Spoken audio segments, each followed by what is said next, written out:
Hey everyone, and welcome back to the channel. Recently I've been getting a lot of requests about how the enclosures were made for this computer. Ultimately they were laser cut, but I think there's still some mystery behind how that actually happened.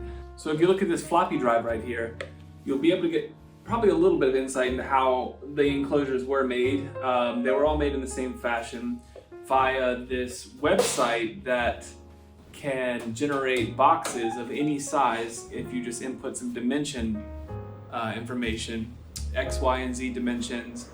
Also the thickness of your material and such. This is all 3mm acrylic. But that's about all that I did really. The Glowforge is a really great tool. It has two settings. You can cut and you can engrave. And it needs to know the kind of material you're using ultimately to set the power of the laser that is doing the cutting. This kind of acrylic is a specifically made for Glowforge kind of acrylic, and so there's a pre-made setting for it. It's called medium black acrylic or medium red, medium clear, whatever is the color you choose. And I went so far as to, even make little plaques for some of the things. This is a kind of like a little art plaque for the thing, which explains how I made it, and I like to think of it as a piece of art as well as a piece of computer work at the same time. It's a really open-ended machine, the Glowforge. You can use it for a lot of things, but I really very much enjoyed using it in this machine. You'll even note that I have made this accessory box with 3D printed identifier labels for the various slots, and this just holds extra cards. Right now this has got like a little pencil drawn address, a listing of the address schematics of the computer, where everything resides in the address space, so that I can remember it. I'll formalize that sooner or later, but it also changes a lot, so it almost needs to be pencil drawn. But yeah, you can do anything like this as well. This is an 8-slot box, and on the side here, again, you get kind of an insight into how this was all hammered together. This box generator program is really instrumental in most of the aesthetic of this, because I don't think I would have been able to create, it would have taken a lot longer, rather, to create the kind of geometry to make these things link. And then, you can take their generated boxes and you can edit them in Inkscape, creating paths that that the Glowforge knows how to interpret as either text, as an engraving or a cut, various things like that. So, this front panel here, I threw some text in there in the Futura font inside of Inkscape, and it engraved that part because you changed the color of the font different from the squares that are cuts. And so if it's blue squares and red font, Glowforge will pick up on this color difference, and you'll be able to engrave the red and cut the blue, or vice versa, whatever I did say. And that's how this was made. Even, the lid was also made in the same fashion. You've got these teeth that are interlocking, and yeah, this is a bunch of really accurately cut ventilation holes. When it comes to, I've only used glue in one spot in this whole system, and it's the lid, because the lid, if you had just knocked these together in an interlocking way, it's still flexed outwards and inwards like this. And I'm only doing this to show you that it's like, this is bending the actual acrylic at this point. But before, the teeth would actually uninterlock and become at an angle. But I added these stabilizing triangles here, and there's a specific kind of acrylic glue that I had to use in order to make this work.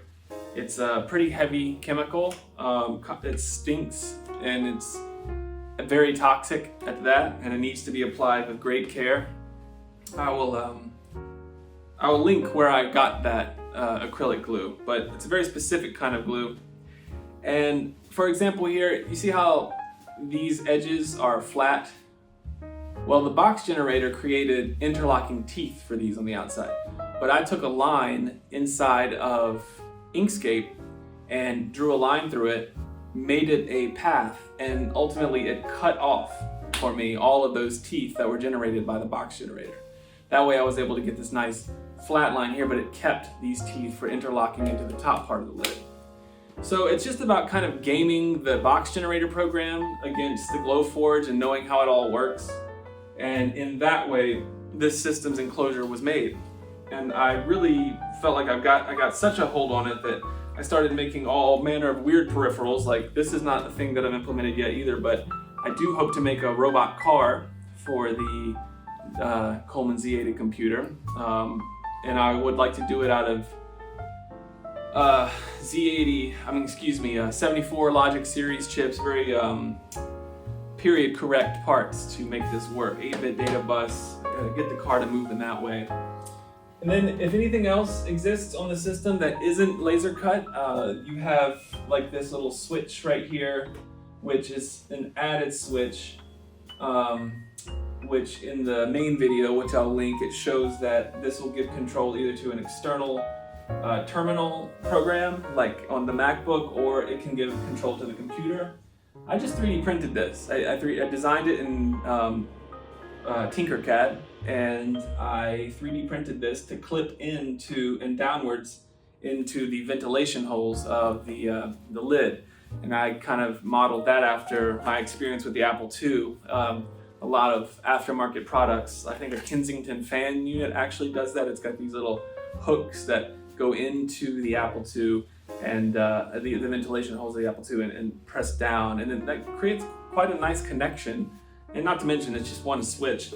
This here in my hand is, I went kind of buck wild with the tools at my disposal. This is just a ROM holder that I found on Thingiverse, and it was editable in a CAD program. I can't remember which CAD program I used. I will certainly link it right now in this video. But it allowed me to change the dimensions of and the pitch of the various ICs I wanted to use. I think it was designed for smaller chips, maybe even system on a chip integrated circuits rather. But I edited the file to hold these old school ROMs that is used in the system.